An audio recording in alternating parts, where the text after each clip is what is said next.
यासिन साहब एंड जेठान साहब, camera voice both are okay. Good morning students. Plant के अंदर 7 कैरेक्टरिस्टिक्स कौन से पहले, जैसे एक फ्लावर का कलर, जैसे फ्लावर के कलर के हवाले से आपने देखा कि एक ऐसे प्लांट्स हैं पी प्लांट जिनके फ्लावर्स का कलर पर्पल है, और दूसरे ऐसे भी पी प्लांट थे जिनका फ्लावर का कलर व्हाइट था।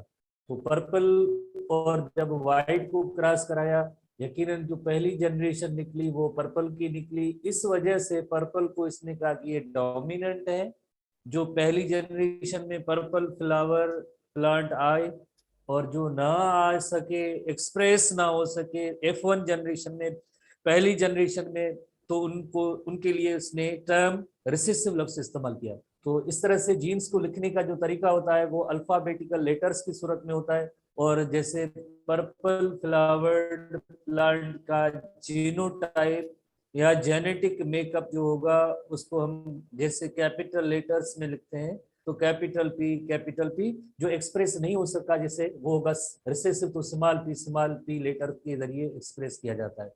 कल ये चीजें पढ़ी थी, आज दोबारा से यहाँ से पढ़ के, ताकि आपको जीनोटाइप इनका याद हो जाए, आपको ये भी पॉइंट याद हो जाए कि कौन सी डोमिनेंट फीचर है, कौन सी रिसेसिव फीचर है, ये भी आपको याद हो जाए। फिर आगे आहिस्ता आहिस्ता मेंडेलियन जेनेटिक्स की क्लासेस की तरफ आएंगे। इसी तरह से सीड का कलर है येलो डोमिनेंट है तो capital Y, green seed recessive है तो स्मॉल वाई जीनोटाइप होता है। सीड की शेप राउंड है तो इसके लिए capital R dominant, capital R है। रिंकल है तो स्मॉल आर जीनोटाइप एक्सप्रेस किया जाएगा। कोड कलर जैसे ग्रीन डोमिनेंट है तो कैपिटल जी जीनोटाइप इसका डोमिनेंट है। येलो पोड रिसेसिव फीचर है तो स्मॉल जी के जरिए एक्सप्रेस करेंगे। पोड शेप इन्फ्लेटेड और स्मूथ होती है तो कैपिटल एस, और कंस्ट्रक्टेड है इसकी रिसेसिव फीचर है तो स्मॉल एस के जरिए एक्सप्रेस किया जाएगा।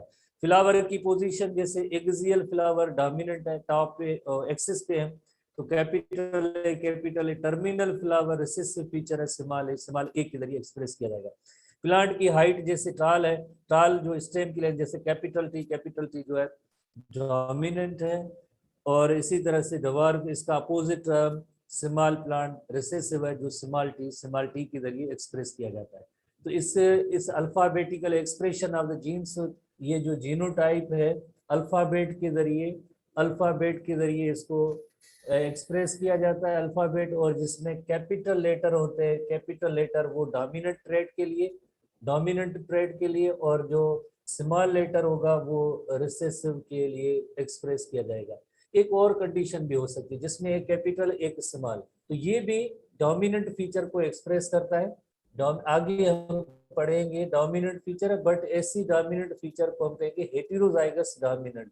ऐसी फीचर होगी उसके लिए हेटेरोजाइगस डोमिनेंट कहेंगे। जैसे अगर यहाँ पे अगर कैपिटल टी और स्मॉल टी है, कैपिटल टी और स्मॉल टी, ये इसकी जो एक्सप्रेशन होगी वो भी टाल प्लांट की होगी, बट इसके लिए हेटेरोजाइगस होगा। जैसे कैपिटल ए स्मॉल ए ये भी एक्सियल फ्लावर होगा, कैपिटल ए स्मॉल एस ये भी लाइक स्मूथ पोड होगा, कैपिटल जी स्मॉल जी ये भी स्मूथ पोड होगा, कैपिटल आर स्मॉल आर ये राउंड, ये ग्रीन और ये round, capital Y small Y जब होगी एक्सप्रेस तो येलो सीडेड होगा, कैपिटल पी स्मॉल पी तब भी जैसे ये पर्पल फ्लावर होगा। बट ये जो जीनोटाइप है इसके लिए हम कहेंगे कि ये हेटेरोजाइगस डोमिनेंट है।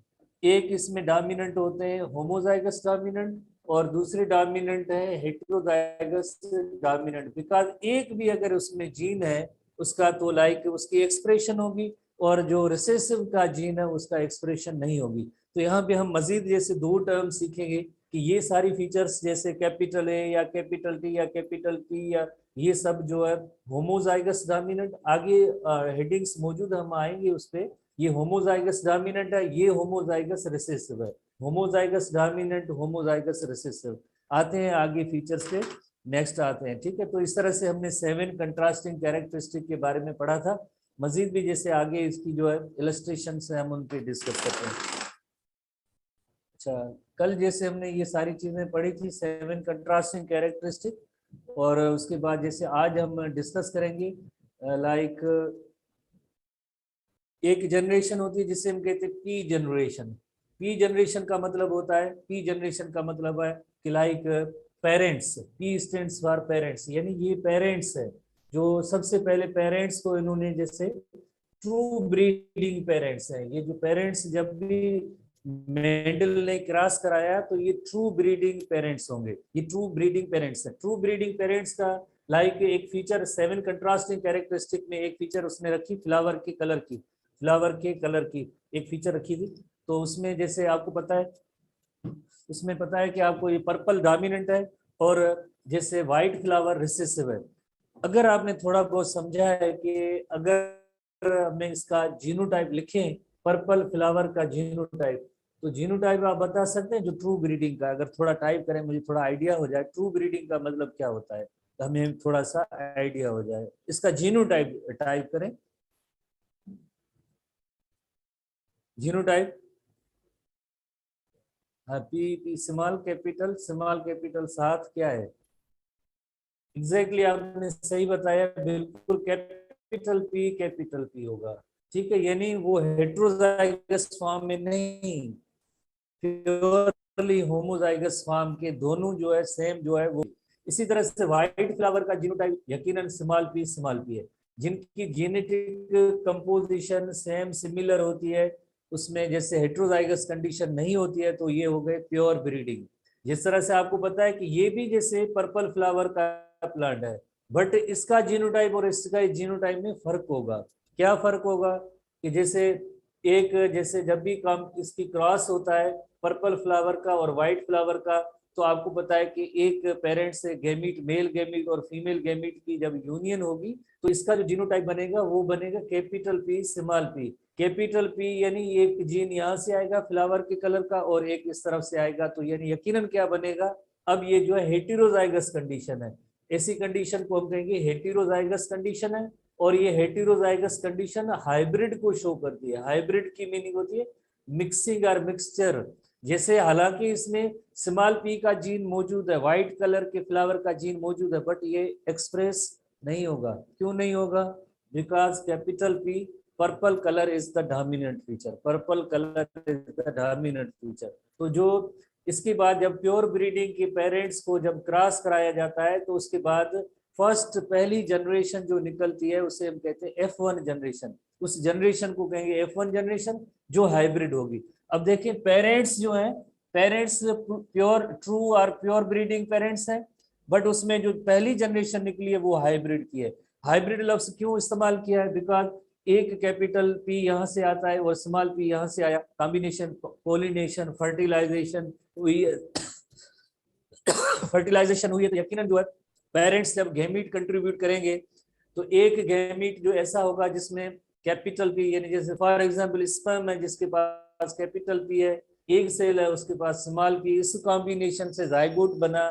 जाइगोट के बाद जैसे आपको पता है कि फर्दर उसमें डेवलपमेंट होती है, एम्ब्रियो, एम्ब्रियो के बाद जैसे सीड, यंग वन जैसे उसके लाइक सीड की जर्मिनेशन हुई, यंग वन बने, यंग वन बनने के बाद जैसे उनकी ग्रोथ हुई, देन फ्लावर लगे, तब पता चला कि हाँ वाकई इसमें जो है पर्पल फ्लावर है, बट इसका जीनोटाइप इस जैसा नहीं है, इस पर्पल जैसा नहीं है, क्योंकि इसकी क्रॉस किसके साथ हुआ है, इसकी जो है पॉलिनेशन किसके साथ कराई गई है, व्हाइट फ्लावर के साथ कराई गई है, तो यकीनन व्हाइट फ्लावर का एक जीन होगा जो इसमें भी है।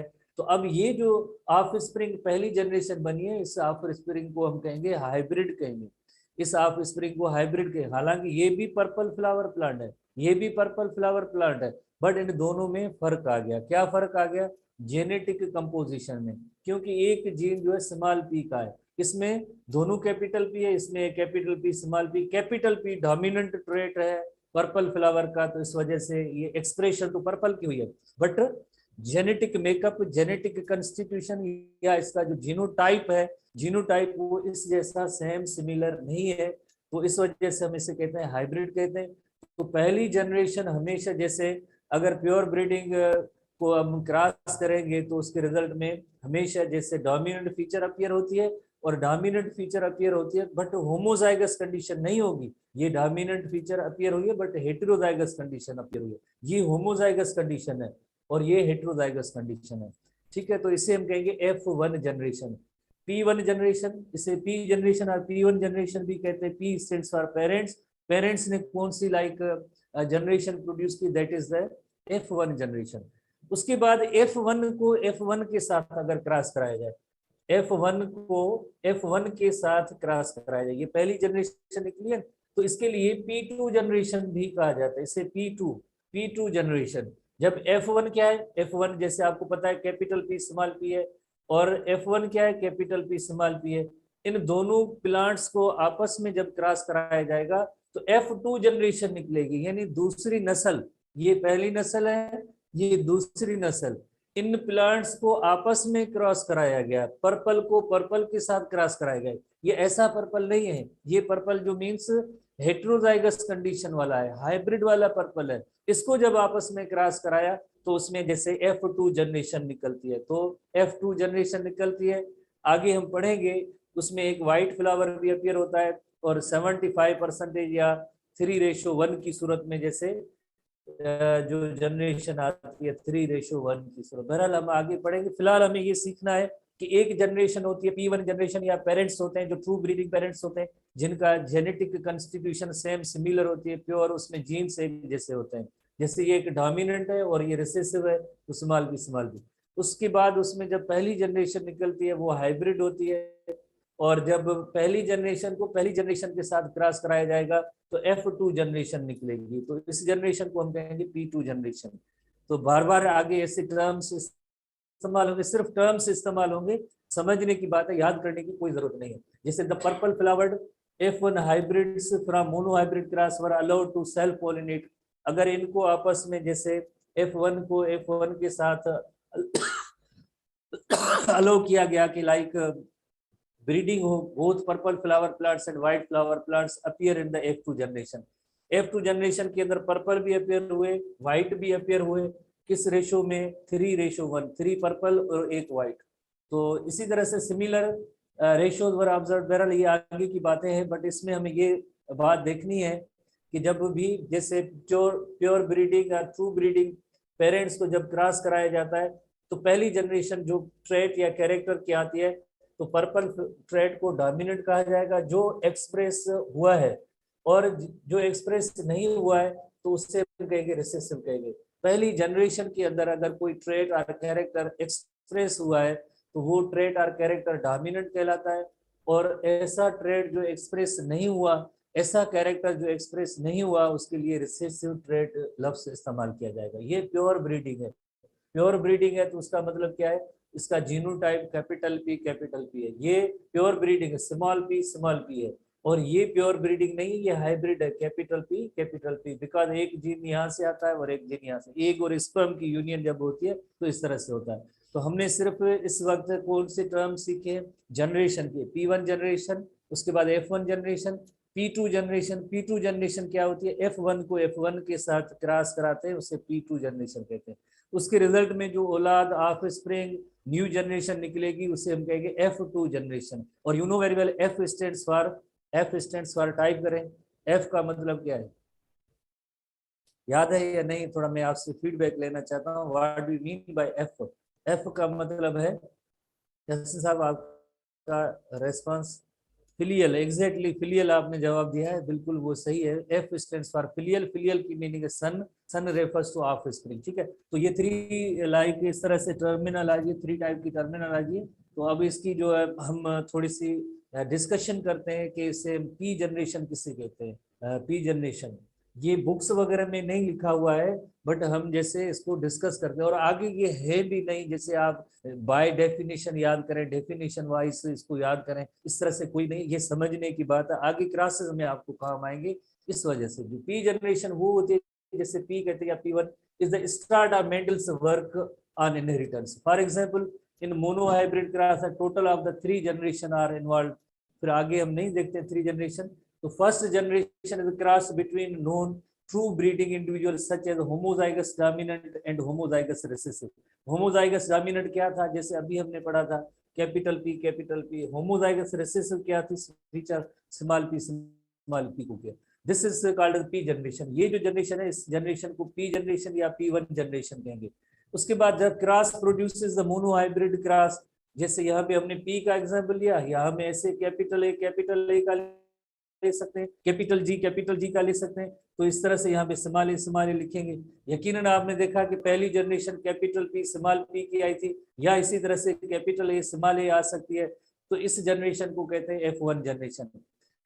This is called as P generation. The cross produces the monohybrid, यानी क्या आया उसमें, कैपिटल ए स्मॉल ए आया, या कैपिटल पी स्मॉल पी भी आ सकता है, if allowed the same convention used to describe the parental class. उसके बाद the capital A small A individuals in this traces are members of the F1 generation, इनको हम F1 जनरेशन कहते हैं। Finally the products of the monohybrid cross are described as F2 generation. उसके बाद हमने देखा कि जब P जैसे कैपिटल पी स्मॉल पी को कैपिटल पी स्मॉल पी के साथ क्रॉस कराएं तो ये हो गए पेरेंट्स 2 हो गए, P2 जनरेशन।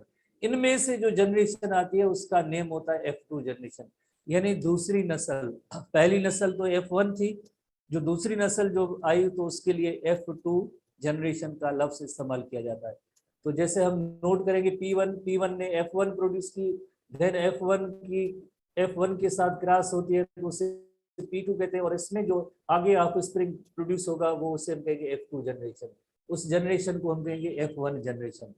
P1 जो ट्रू ब्रीडिंग पेरेंट्स हैं उनकी जब उनका क्रॉस कराया जाता है तो F1 जनरेशन प्रोड्यूस होती है।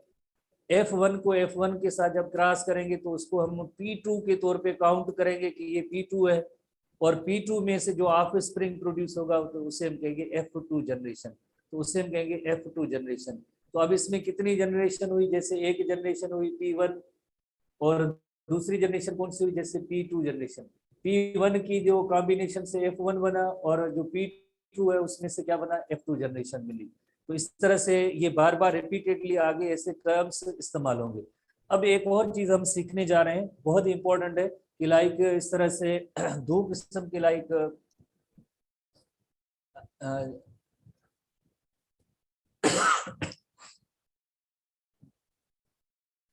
जैसे आपको पता है कि ईच एंड एवरी कैरेक्टरिस्टिक, हर कैरेक्टरिस्टिक जैसे हमारी बॉडी में हो या ऑर्गेनिजम्स में हो, that is determined by the genes. हर बॉडी का कैरेक्टर इसको कौन डिटरमाइन करता है, जीन्स करते हैं।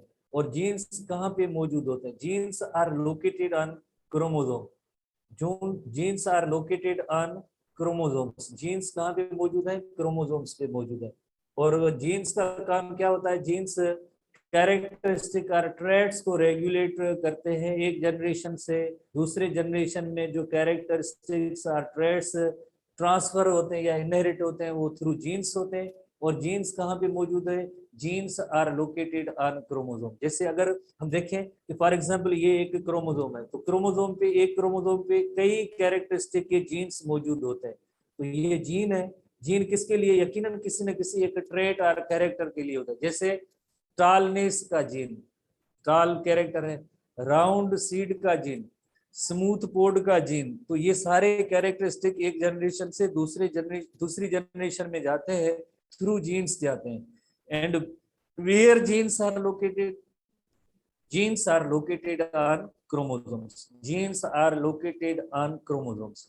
और क्रोमोसोम्स कहाँ होते हैं, क्रोमोसोम्स जो होते हैं न्यूक्लियस के अंदर मौजूद हैं। Chromosomes are present in nucleus, you know very well. उसके बाद एक दूसरा सवाल आता है कि जीन किसके बने हुए हैं, जीन किससे कहते हैं, जीन कहते हैं जस्ट एक सेगमेंट ऑफ डीएनए। क्रोमोसोम किसके बने हुए, आपको पता है क्रोमोसोम की जो कंपोजिशन है क्रोमोसोम की, वो डीएनए प्लस प्रोटीन की है, डीएनए प्लस प्रोटीन। प्रोटीन एक बॉल लाइक प्रोटीन होता है जिसका नेम है हिस्टोन प्रोटीन, और उसके ऊपर डीएनए के फाइबर टाइटली क्वाइल्ड होते हैं, टाइटली क्वाइल्ड इस प्रोटीन पे होते हैं। तो ये कंपोजिशन है, बट जो मेन प्रोटीन तो जस्ट उसको क्वाइलिंग को गाइड करने के लिए होते हैं। जो इंफॉर्मेशन है, जेनेटिक इंफॉर्मेशन, वो सब डीएनए के अंदर होती है। तो इसी तरह से जैसे देखें यहाँ पे एक थोड़ी इलस्ट्रेशन है, जैसे एक जीन 1 है, ये जीन 2 है, जीन 3 है। तो यानी एक डीएनए की सेगमेंट जो होती है उसे हम कहते हैं जीन कहते हैं। एक क्रोमोसोम पे एक particular segment of DNA is called gene. इसके अंदर सारी इंफॉर्मेशन होती है कैरेक्टरिस्टिक्स की। जब एक जनरेशन से दूसरी जनरेशन में कैरेक्टरिस्टिक इनहेरिट होते हैं या ट्रांसफर होते हैं, थ्रू जीन्स जाते हैं। और जीन्स नथिंग बट क्या है, जीन्स एक पर्टिकुलर सेगमेंट ऑफ डीएनए होता है। तो ये थोड़ी सी लाइक पॉइंट्स है। Observable traits such as the flower color is inherited in the units of DNA called genes अगर हम सिंपल वर्ड्स में कहते हैं, जैसे हमने लाइक एसटीबी बुक के अंदर भी पॉइंट मौजूद है कि genes are the heredity units, और जीन्स हैं क्या, nothing but they are the segment piece of DNA जो किसी न किसी एक ट्रेट को कंट्रोल करते हैं, रेगुलेट करते हैं, एक जनरेशन से दूसरी जनरेशन में इनहेरिट या ट्रांसफर करते हैं। Alternative version of the genes is called the allele. अब ये हम सीखेंगे, अलील टर्म सीखेंगे, alternate version of the gene is called as allele. अब हम इस अल्टरनेट वर्जन पे आते हैं कि अल्टरनेट वर्जन क्या होता है। अल्टरनेट वर्जन क्या होता है? अल्टरनेट वर्जन जैसे जैसे सबसे पहले हम ये देखें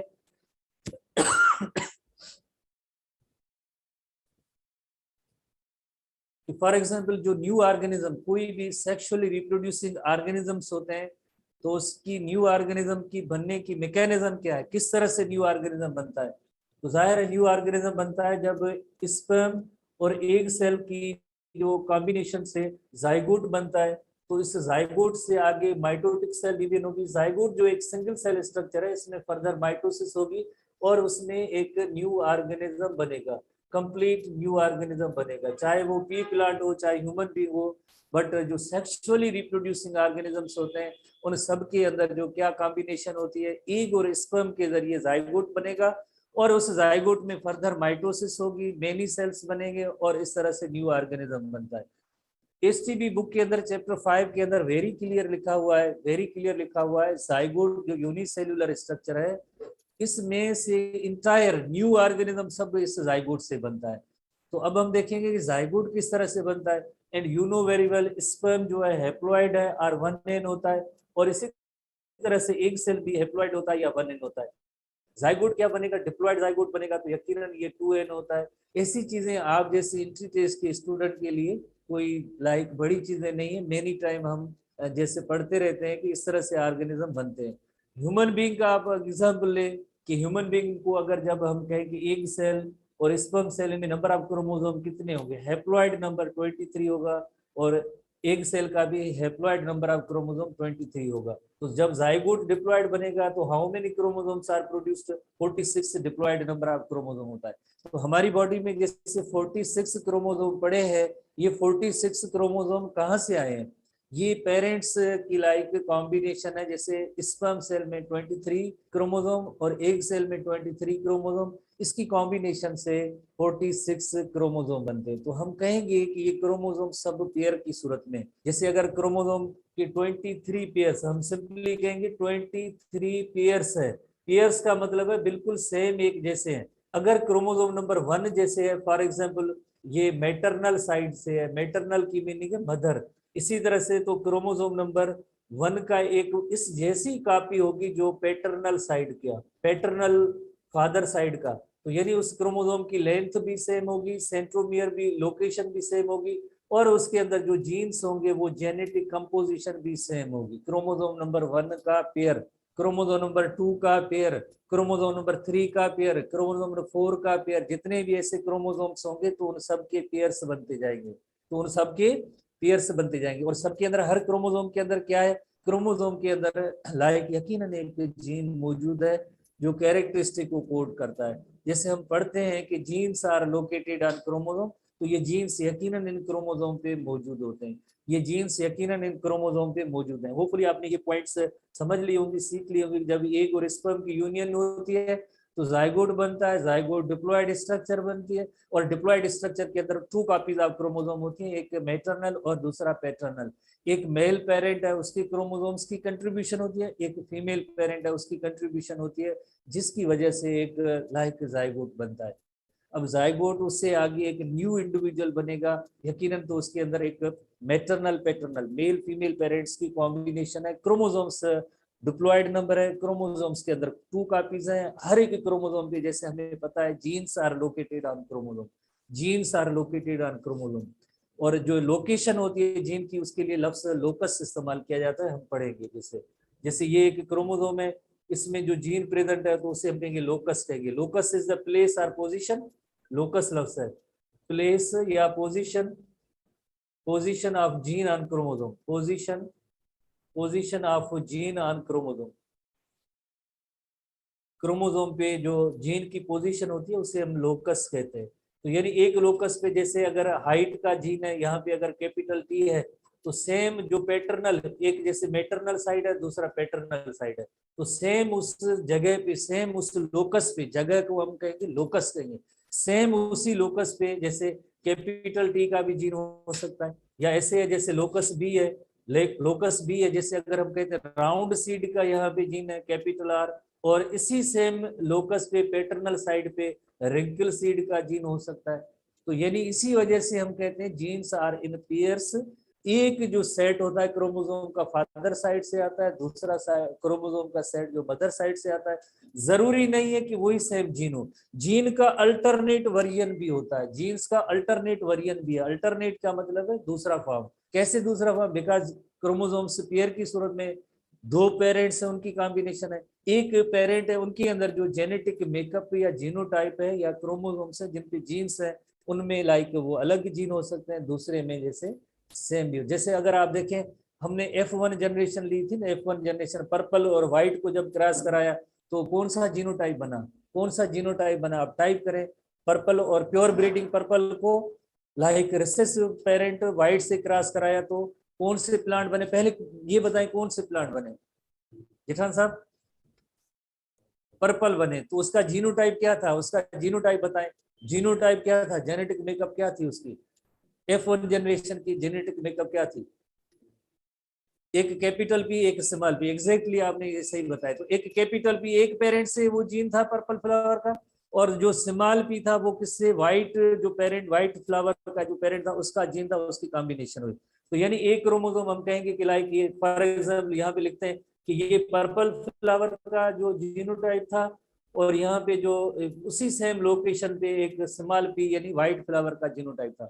तो पर्पल क्यों हुआ? अब सवाल ये पैदा होता है कि F1 जनरेशन पर्पल क्यों हुई, व्हाइट फ्लावर क्यों नहीं हुए? तो उसका जवाब है कि ऐसा ऑर्गेनिज्म जिसके अंदर जैसे ये जाइगोट है या उसमें न्यू ऑर्गेनिज्म कैरेक्टरिस्टिक बनेंगे, कैपिटल पी अगर एक भी उस ऑर्गेनिज्म के अंदर मौजूद है, जैसे अगर हम कहें कि जाइगोट के अंदर ये कैपिटल पी है और इसी सेम लोकस पे स्मॉल पी है, तो एक्सप्रेस उस ऑफ स्प्रिंग में, उस इंडिविजुअल में, उस ऑर्गेनिज्म में कैपिटल पी होगा, स्मॉल पी नहीं होगा, क्योंकि डोमिनेंट जीन है वो कैपिटल पी। इस वजह से जीन्स को हम पेयर्स की सूरत में लिखते हैं।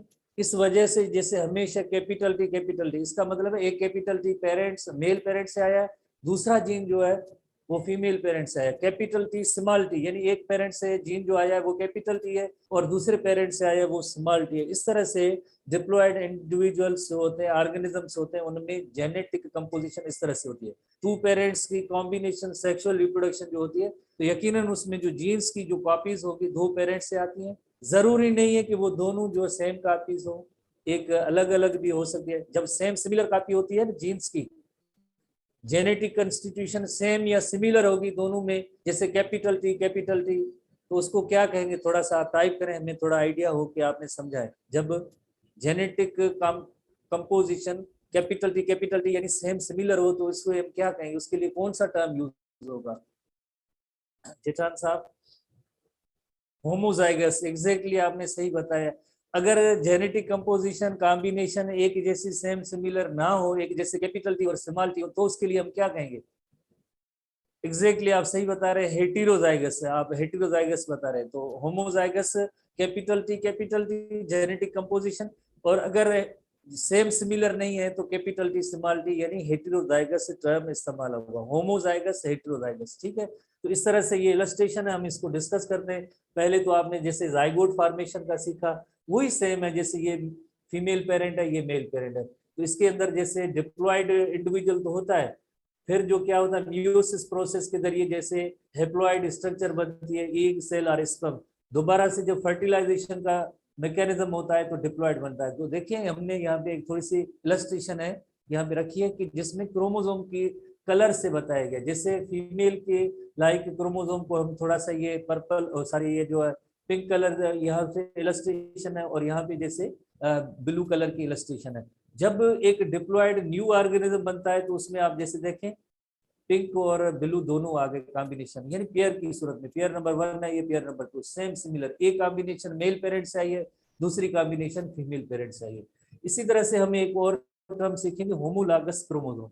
अब ऐसे क्रोमोसोम होंगे जिनका पेयर बना है, जैसे chromosome number 1, chromosome number 1, chromosome number 2, chromosome number 2, तो इसको हम कहेंगे homologous chromosome. Pair of chromosome that have the same genes at the same locus, जैसे उसमें जीन्स भी सेम हो और उसमें जो ट्रेट या कैरेक्टरिस्टिक हो वो भी सेम हो, सिमिलर हो, तो ऐसे क्रोमोसोम के लाइक पेयर को हम कहेंगे होमोलॉगस। तो इसमें जो जीन्स हैं इस पोजीशन पे, जैसे फ्लावर के कलर के हैं या हाइट के, या जैसे हम कहे कि सीड के लाइक शेप के, कोई भी है, तो बट उसमें सेम लोकेशन पे सेम जीन हो। Pair of chromosome that have same genes at the same locus but possibly different allele, पर इनमें डिफरेंट अलील्स हो सकते हैं। तो ऐसे जैसे ये कहां से क्रोमोसोम है, ये मैटरनल और ये पैटर्नल क्रोमोसोम, बट ऐसे क्रोमोसोम को हम कहेंगे homologous chromosome. Such chromosomes are called as homologous chromosome, ऐसे क्रोमोसोम को हम कहेंगे homologous chromosome. One set of each parent, ये कहां से आया, एक जो मेल पैरेट से आया, दूसरा फीमेल पैरेट से। New combination of genes occurs in sexual reproduction, fertilization होगी, तो ये जो है डिप्लॉयड इंडिविजुअल तब आए। जैसे एक दूसरा टर्म हमने सीखा है कि जरूरी नहीं है कि इसी पे जो है सेम जीन्स हो, सेम जीन्स हो, डिफरेंट जीन्स हो सकते हैं। इसकी इलस्ट्रेशन पे आते हैं, जैसे डिफरेंट जीन्स होमोलॉगस क्रोमोसोम में कैसे होते हैं। जैसे ये होमोलॉगस क्रोमोसोम है, तो एक लोकस पे कैपिटल ए का जीन है, दूसरे लोकस पे स्मॉल ए, या एक दूसरा ट्रेट, जैसे फॉर एग्जांपल हम इसे कहते हैं एक्सियल फ्लावर है, इसको हम कहते हैं कि ये पर्पल फ्लावर है, पर्पल फ्लावर है, उसके जो जीन्स हैं दोनों क्रोमोसोम में सेम है। इसी तरह से हम कहते हैं कि लाइक ये फॉर एग्जांपल हम कहते हैं सीड की शेप का है, शेप का सीड है, तो उसमें एक क्रोमोसोम पे उसी सेम लोकेशन पे कैपिटल सी है, दूसरे पे स्मॉल सी है, तो यानी ये होगा हेटेरोजाइगस अलील पेयर होगा, ये कॉम्बिनेशन होगी, उसे हम कहेंगे होमोजाइगस डोमिनेंट अलील है। इसी तरह से दोनों में अगर स्मॉल डी दोनों क्रोमोसोम एक में इसमें, तो इसे हम कहेंगे होमोजाइगस रिसेसिव अलील। तो इसी तरह से ये तीन टर्म हम सीखेंगे कि अगर जीन जो क्रोमोसोम की पेयर के अंदर जो जीन्स ट्रेट के कैरेक्टरिस्टिक के मौजूद हैं, दोनों क्रोमोसोम में सेम जीन्स हैं, तो उसे हम कहेंगे होमोजाइगस, और स्मॉल लेटर से लिखे हुए हैं तो ये होमोजाइगस रिसेसिव अलील पेयर है।